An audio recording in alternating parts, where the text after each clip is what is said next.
Assalamualaikum warahmatullahi wabarakatuh. Perkenalkan kami dari kelompok 10 yang beranggotakan Atikah, Irlia, Hairunisa, dan Khafifah. Tujuan kami membuat video ini adalah untuk memenuhi tugas akhir mata kuliah Metodologi Studi Islam dengan dosen pembimbing Ibu Naila Halidah, SEIMH. Assalamualaikum warahmatullahi wabarakatuh. Saya Irlia. Di sini saya akan menjelaskan langkah pembuatan video yang pertama. Jadi, mengapa pluralisme dalam agama sangat diperlukan? Ya, sangat diperlukan karena pluralisme agama merupakan sebuah konsep yang mempunyai makna yang luas, berkaitan dengan penerimaan terhadap agama-agama yang berbeda, dan diperlukan dalam cara yang berlain-lain pula. Misalnya seperti sebagai pandangan dunia yang menyatakan bahwa agama seseorang bukanlah sumber satu-satunya yang eksklusif bagi kebenaran. Dan dengan demikian, di dalam agama-agama lain pun dapat ditemukan setidaknya suatu kebenaran dan nilai-nilai yang benar sebagai penerimaan atas konsep bahwa dua atau lebih agama yang sama memiliki klaim-klaim kebenaran yang eksklusif sama-sama sahih. Pendapat yang seringkali menekankan aspek-aspek bersama yang terdapat dalam agama-agama kadang-kadang juga digunakan sebagai sinonim untuk ekonomisme, yakni upaya untuk mempromosikan suatu tingkat kesatuan,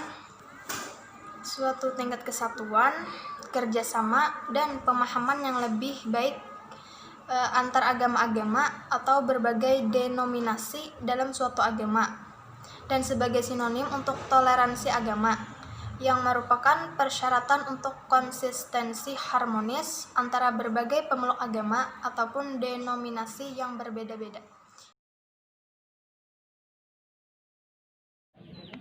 Langkah kedua, kajian Islam dalam fikih. Fikih artinya paham atau pengertian. Kalau dihubungkan dengan perkataan ilmu menjadi ilmu fikih. Ilmu fikih adalah ilmu yang berusaha memahami hukum yang terdapat dalam Al-Quran dan Sunnah Nabi Muhammad untuk diterapkan kepada manusia yang telah dewasa, sehat akalnya, berkewajiban melaksanakan hukum Islam. Adapun syariat, setiap hukum yang bersumber Al-Quran dan As-Sunnah. Syarat ini lebih luas dibanding fikih. Perbedaan antara fikih dan syariat. Syariat adalah ketetapan Allah dan ketetapan Rasulnya, ini berlaku abadi. Sedangkan fikih, karya manusia yang tidak berlaku abadi, dapat berubah dari masa ke masa. Kenalkan, nama saya Hairunisa. Saya akan menjelaskan tentang langkah-langkah yang ketiga tentang pendidikan Islam merupakan salah satu bidang studi Islam yang ada pada prinsipnya memuat materi didirikannya yang berkenaan dengan masalah keduniaan juga keakhiratan. Dengan demikian, orang akan mengetahui apa yang paling benar dan apa yang tidak benar. Dengan demikian pula, orang akan mengenal apa yang baik dan apa yang jahat.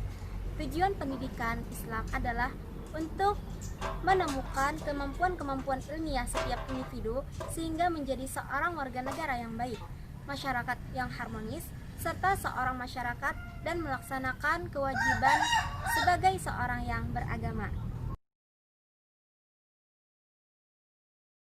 Kami menggunakan buku Metodologi Studi Islam yang dikarang oleh Profesor Dr. Haji Abu Dinata MA. Buku ini memiliki 482 halaman dengan panjang 21 cm. Buku ini merupakan edisi revisi cetakan yang ke-21, diterbitkan di Jakarta oleh Raja Wali Pers tahun 2014.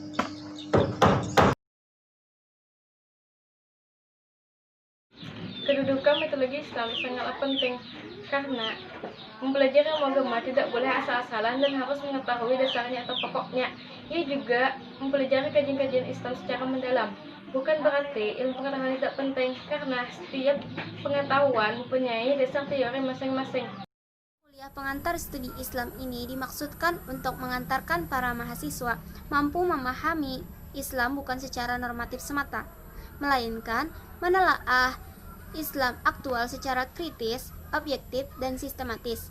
Kerangka berpikir tersebut pada gilirannya mengantarkan pada pemahaman yang Islam yang universal, yang inklusif, dan Islam yang rahmatan lil alamin. sehingga mahasiswa memiliki akidah yang kuat dan ibadah yang baik, dan sekaligus memiliki pemahaman Islam yang sebenarnya.